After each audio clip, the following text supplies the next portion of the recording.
आज की कहानी का शीर्षक है भालू राजकुमारी। तो चलिए कहानी शुरू करते हैं। एक बार की बात है, एक दूर के राज्य में फ्रेया नाम की एक खूबसूरत राजकुमारी रहती थी। वह दयालु और बहादुर थी। राजकुमारी फ्रेया का प्रकृति के साथ एक विशेष बंधन था और वह अपने महल के चारों ओर फैले जादुई जंगल में घूमते हुए अपने दिन बिताती थी। एक दिन जंगल के सबसे गहरे हिस्से की खोज करते हुए राजकुमारी फ्रेया की नजर एक छुपे हुए घास के मैदान पर पड़ी। मैदान के बीच में चमचमाती चांदी की छाल वाला एक प्राचीन पेड़ खड़ा था।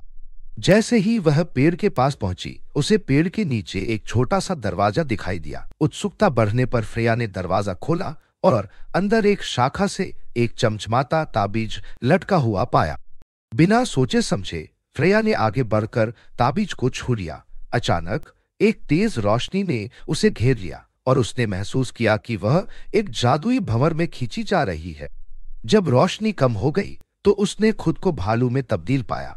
उसका मुलायम सफेद मनुष्य का शरीर अब भालू में बदल गया था। हैरान और डरी हुई फ्रेया मदद की तलाश में जंगल में भाग गई। जल्द ही उसकी मुलाकात जंगल में रहने वाली परियों के एक समूह से हुई। इन परियों को मैदान के संरक्षक के रूप में जाना जाता था और वे प्राचीन मैदान के रखवाले थे जो राज्य की रक्षा करते थे। फ्लोरा नाम की परियों में से एक ने भालू को राजकुमारी फ्रेया के रूप में पहचाना। अरे नहीं, फ्लोरा ने कहा, तुमने जादुई ताबीज को छू लिया है। यह दुष्ट जादूगरनी ग्लिंडा द्वारा शापित है, जिसे बहुत पहले राज्य के बाहर छिपा दिया गया था। इसका जादू केवल ग्लिंडा से ही टूटेगा। लेकिन मुझे ग्लिंडा कहाँ मिलेगी? फ्रेया ने पूछा। उसकी आवाज अब गहरी गुर्राहट की तरह थी। फ्लोरा ने बताया, वह राज्य के किनारे से परे निषिद्ध पर्वत में रहती है। यह एक खतरनाक यात्रा है, लेकिन हम तुम्हारी मदद करेंगे।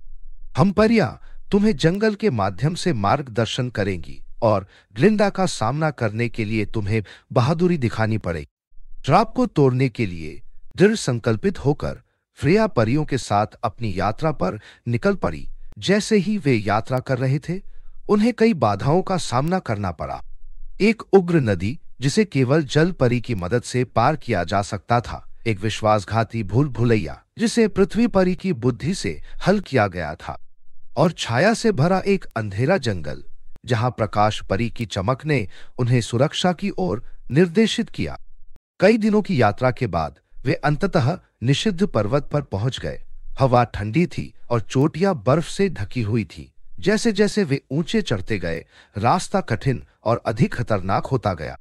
लेकिन फ्रेया ने हार नहीं मानी। वह श्राप तोड़कर अपने असली रूप में लौटने के लिए दृढ़ संकल्पित थी।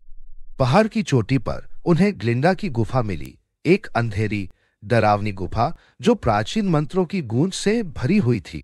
फ्रेया ने गुफा में प्रवेश किया। उसका दिल तेजी से धड़क रहा था। परियां उसके पीछे थीं। अंदर ग्लिंडा इंतजार कर रही थी। जादूगरनी के लंबे लहराते काले बाल और आंखें अंगारे की तरह चमकती थीं। जब उसने भालू को देखा तो वह बुरी तरह मुस्कुराई। तो छोटी राजकुमारी मेरे सामने आ गई है, उसने व्यंग्य किया। मैं यहां अभिशाप को तोड़ने के लिए हूं, फ्रेया ने गुर्राते हुए कहा। तुम्हें जादू पलटना होगा और मुझे वापस राजकुमारी बनाना होगा। ग्लिंडा हंसी, और मुझे ऐसा क्यों करना चाहिए? अभिशाप अटूट है जब तक कि बहादुरी और प्रेम का सच्चा कार्य नहीं किया जाता। फ्रेया ने गहरी सांस ली। मैं अपनी बहादुरी साबित करने के लिए जो भी करना होगा वह करूंगी। बस मुझे बताओ कि मुझे क्या करना चाहिए। ग्लिंडा की आंखें द्वेष से चमक उठी। बहुत अच्छा, एक भयंकर ड्रैगन है जो इस पर्वत की गहराई में फायर क्रिस्टल की रक्षा करता है। फायर क्रिस्टल किसी भी अभिशाप को तोड़ने की शक्ति रखता है, लेकिन तुम्हें इसे मेरे पास लाना पड़ेगा। बिना किसी हिचकिचाहट के फ्रेया सहमत हो गई। वह और परियां पहाड़ की अंधेरी सुरंगों में उतरे, जहां उन्हें जल्द ही ड्रैगन की गुफा मिल गई।